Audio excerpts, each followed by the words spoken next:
Reservation 1950లో Ambedkar పోరాటం చేసి సాధించిన రిజర్వేషన్ ఫలితము ఎస్సీలకు అందిన తర్వాత 15%. ఈ 15% రిజర్వేషన్ను మొదలు మాలలు ఉపయోగించుకున్నారు, ఎక్కువగా ఉపయోగించుకున్నారు. తర్వాత మాదిగలు ఉపయోగించుకున్నారు, కొద్దిగా తక్కువగా ఉపయోగించుకున్నారు. ఓకే, ఉపయోగించుకోవడం అంటూ జరిగింది. మాదిగలు కూడా ఉపయోగించుకున్నారు. అయితే మాలలతో పోల్చుకుంటే మాదిగలు తక్కువ ఉపయోగించుకున్నారు. ఓకే, వాళ్ళు 100 ఉద్యోగాలు వస్తే మాలలు 70 ఉద్యోగాలు తీసుకుంటే మాదిగలు 30 ఉద్యోగాలు తీసుకున్నారు. అయితే ఈ రెండిట్లుండగా నేనేం ఆలోచిస్తున్నానంటే, మాలలు ఉపయోగించుకున్నారు 100%, మాదిగలు 30% 40% ఉపయోగించుకున్నారు. ఓకే, అంటే వీళ్ళు చదువుకోలేదు కాబట్టి ఎక్కువగా ఉపయోగించుకోలేకపోయారు అంతేనా? అంతే అంతే, చదువుకోలేదు కనుక ఉపయోగించుకోలేకపోయారు. ఓకే సార్, రిజర్వేషన్ ఎందుకు అడిగినారు సార్ మరి? అయితే ఇక్కడ ఇప్పుడు ప్రధాన ప్రశ్న ఎక్కడొస్తుంది, మిగతా 57 కులాలు ఉన్నాయి కదా, వాళ్ళు అసలే ఉపయోగించుకోలేదు. ఓకే, 2 కులాలు 59లో 2 ఉపయోగించుకున్నాయి. మిగతా 57 కులాలకు కూడా రిజర్వేషన్ ఫలాలు అందాలి. ఓకే, సామాజిక న్యాయం అందాలి. మందకృష్ణ మాది కొట్లాడింది కేవలం మాదిగల కోసం కాదు, ఎట్టి పరిస్థితుల్లో కాదు. ఉద్యమం అనేది సామాజిక నిర్మాణంలో, సామాజిక ఉద్యమంలో భాగంగా, సామాజిక న్యాయంలో భాగంగా వచ్చినటువంటి ఉద్యమం. సామాజిక న్యాయంలో భాగంగా వచ్చిన ఉద్యమం అనేది చిట్ట చివరి వాడికి అందాలని వాళ్ళు ఇంకా చాలా మంది వలస జీవులుగా జీవిస్తున్నారు. ఒక ప్రాంతం నుంచి మరో ప్రాంతానికి బతుకుదేరు కోసం పోయి అట్లా స్థిర నివాసం లేదు. స్థిర నివాసం లేకుండా జీవిస్తారు. ఎవరు? డక్కలోళ్ళు, బుడగజంగం వాళ్ళు, బైండ్లోళ్ళు, మాస్టోళ్ళు, సింధోళ్ళు, బ్యాగరోళ్ళు, తర్వాత రెల్లి వాళ్ళు, వీళ్ళన్నీ ఒక్కొక్క కులం, దేనికదే ఒక ప్రత్యేకమైన ఐడెంటిటీ కలిగినటువంటి కులం. ఈ ఐడెంటిటీ కలిగినటువంటి కులాలన్నీ కూడా కొన్ని ఆశ్రిత కులాలు ఉన్నాయి. ఒక క్రమంలో దేశ చరిత్ర ముందుకు వెళ్తున్న క్రమంలో ఒక కులం మరో కులాన్ని ఆశ్రయించి బతకడం ఉంది. ఆశ్రయించి బతికినప్పటికీ వీళ్ళు ఒక ప్రత్యేకమైన అస్తిత్వం కలిగి ఉన్నారు. ఆ విధంగా ఈ కులాలు ఇప్పటికీ కూడా రిజర్వేషన్ ఫలితాలను అందుకోలేదు. అందుకే నేనైనా ఇంకెవరమైనా అడుగుతున్నది, మాల మాదిగల కొట్లాట కాదు ఇది. మాల మాదిగల కన్నా ఇంకా వెనుకబడినటువంటి 57 కులాలకు సంబంధించిన భావన. 15% రిజర్వేషన్ మీరిద్దరే ఉపయోగించుకుంటే ఎట్లాంటి న్యాయం కాదు కదా. అంబేద్కర్ అందరికీ రిజర్వేషన్ ఇచ్చాడు. ఎస్సీలు ఎంతమంది ఉంటే అందరికీ రిజర్వేషన్ అందాలనేది అంబేద్కర్ భావన. తీసుకున్నారు, కానీ చదువుకున్న వాళ్ళు, ముందు చదువుకున్న వాళ్ళు రిజర్వేషన్ ఉపయోగించుకున్నారు.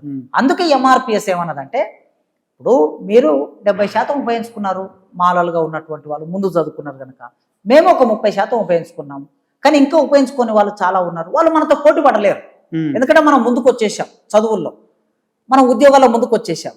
అందుకోసం మనతో పోటీ పడలేరు కనుక మనం ఏం చేయాలి? బీసీలలో ఏబిసిడి ఉంది కదా, బీసీ రిజర్వేషన్ లో ఏబిసిడి ఉంది కదా. ఇప్పుడు చాకలోళ్ళు ఉంటారు, మంగళోళ్ళు ఉంటారు, వాళ్ళకు వృత్తులు ఉన్నాయి. వృత్తులు ఉండటం మూలంగా వాళ్ళు వచ్చి కాపళ్ళతో, ముదిరాజులతో, గౌండ్లతో, యాదవులతో పోటీ పడతారా? పోటీ పడలేరు. ఎందుకంటే చాకలోళ్ళు బట్టలు ఉతికి బతుకుతారు, మంగళోళ్ళు సగరం చేసి బతుకుతారు. పాపం వాళ్ళు ఆ వృత్తుల్లోనే ఉండిపోయారు వేల సంవత్సరాలుగా. అందుకే వాళ్ళని ఏం చేసింది గవర్నమెంట్? ఏ గ్రూప్ లో పెట్టింది. ఏ గ్రూప్ లో పెట్టి నీకు ఒక 1%, నీకు 2%, నీ రిజర్వేషన్ నీవే అంటే అక్కడ చాకలోళ్ళు మంగళోళ్ళు రిజర్వేషన్ అనుభవిస్తారు. ఆ విధంగానే ఎస్సీలలో కూడా ఏబిసిడి రిజర్వేషన్ వర్గీకరణ చేస్తే ఈ డక్కలోళ్ళు, ఈ సింధోళ్ళు, ఈ మాస్టర్లు, ఈ బ్యాగరోళ్ళు, వీళ్ళందరూ కూడా, ఈ రెల్లి వాళ్ళు, వాళ్ళకు 1% ఇస్తావా 1%, 2% ఇస్తావా 2%, వాళ్ళ జనాభా ఎంత ఉంటే అంత అయ్యి అప్పుడు వాళ్ళే అనుభవిస్తారు. అక్కడ ఒక మాదిగ వ్యక్తితో వచ్చి, ఒక మాల వ్యక్తితో వచ్చి వాళ్ళు పోటీ పడలేరు కనుక వాళ్ళకు ప్రత్యేకమైన కేటగిరీ ఉండాలి అనేది ఎంఆర్పిఎస్ 30 ఏళ్ళుగా ఉద్యమం చేస్తుంది. కానీ పేరు ఎందుకు సార్ ఎంఆర్పిఎస్ అని పెట్టినారు? మాదిగ రిజర్వేషన్ పోరాట సమితి అంటే పోరాడుతున్నది మాదిగలు కదా, పోరాటం చేస్తున్నది మాదిగలు. మాదిగ బిడ్డనా? మాదిగలు పోరాటం చేస్తున్నారు. మాదిగలు పోరాటం ఎందుకోసం చేస్తున్నారు? రిజర్వేషన్ ఫలితాలు అందరికీ సమానంగా అందలేదని పోరాటం చేస్తున్నారు. అందుకోసం మాదిగ రిజర్వేషన్ పోరాట సమితి మెజార్టీ ఉన్నారు మాదిగలు.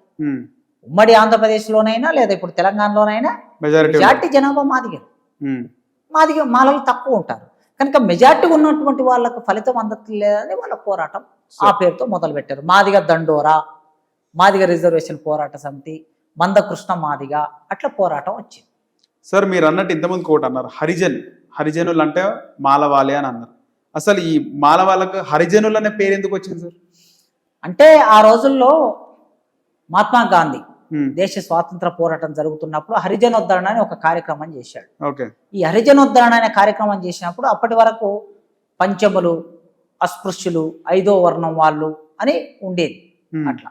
లేదంటే విడివిడిగా మాల, మాదిగ అని అట్లా పిలుస్తూ ఉండేవాళ్ళు. ఓకే. ఈయన ఏం చేసినంటే వీళ్ళిద్దరిని అందరిని ఒకటి చేస్తూ హరిజనోద్ధరణ, హరి అంటే హరి విష్ణువు, విష్ణుమూర్తి. హరిజను అంటే హరికి పుట్టిన వాళ్ళు, మీరు దేవుని బిడ్డలు, ఉమ్, దేవునికి పుట్టారు, మీరు తక్కువ వాళ్ళు కాదు, మీరు Okay. అందరితో సమానం అని చెప్పడానికి ఆయన హరిజనోద్ధరణ అనే మాటను హరిజనోద్ధరణ అనేది తీసుకున్నాడు కార్యక్రమం. అప్పటి నుంచి ఏమైంది, హరిజనులు హరిజనులు హరిజనులు అనేది Okay. సమాజంలోకి సో విస్తృతంగా అక్కడ నుంచి హరిజనులు అని వచ్చింది. వచ్చింది. ఉమ్, దాన్ని అంబేద్కర్ వ్యతిరేకించాడు ఉమ్, ఆ రోజుల్లోనే. ఉమ్, మీరు మమ్మల్ని దేవుని పుత్రులు అంటున్నారు, ఉమ్, కానీ మమ్మల్ని దేవుని గుళ్ళోకి రానియారు. ఓకే. దేవుని ఏమన్నారు పుత్రులు సార్ అన్నప్పుడు- గాంధీ అప్పుడు? సరే, గాంధీ ఏమన్నాడంటే మనుషులందరూ సమానమే అని చెప్తున్నా కదా నేను, ఉమ్, ఎవరికి ఎవరు తక్కువ కదా అంటున్నా అన్నాడు.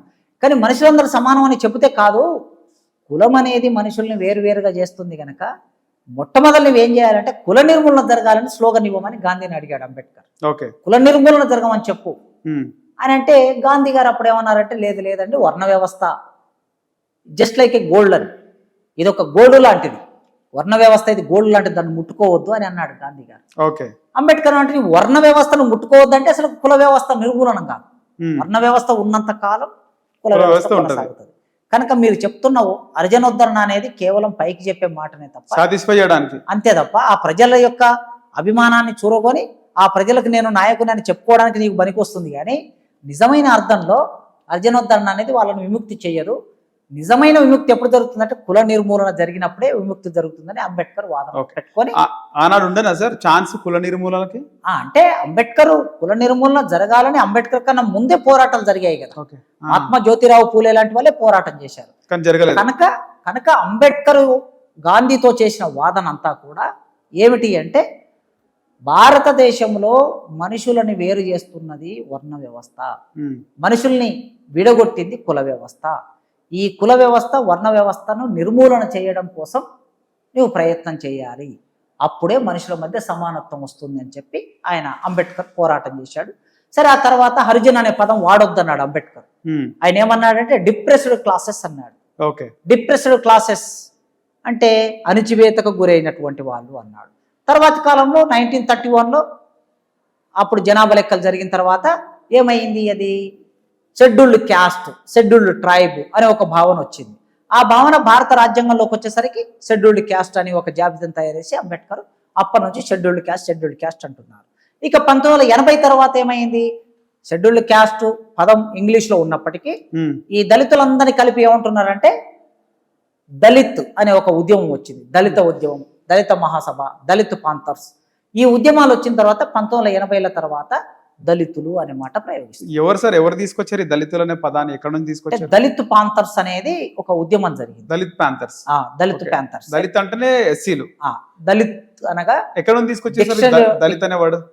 దళిత్ అంటే అణిచివేయబడింది, ఓకే. ఖండించబడింది అనే అర్థాలు ఉన్నాయి. అంటరాని వారు. అంటరాని వాళ్ళు. ఓకే.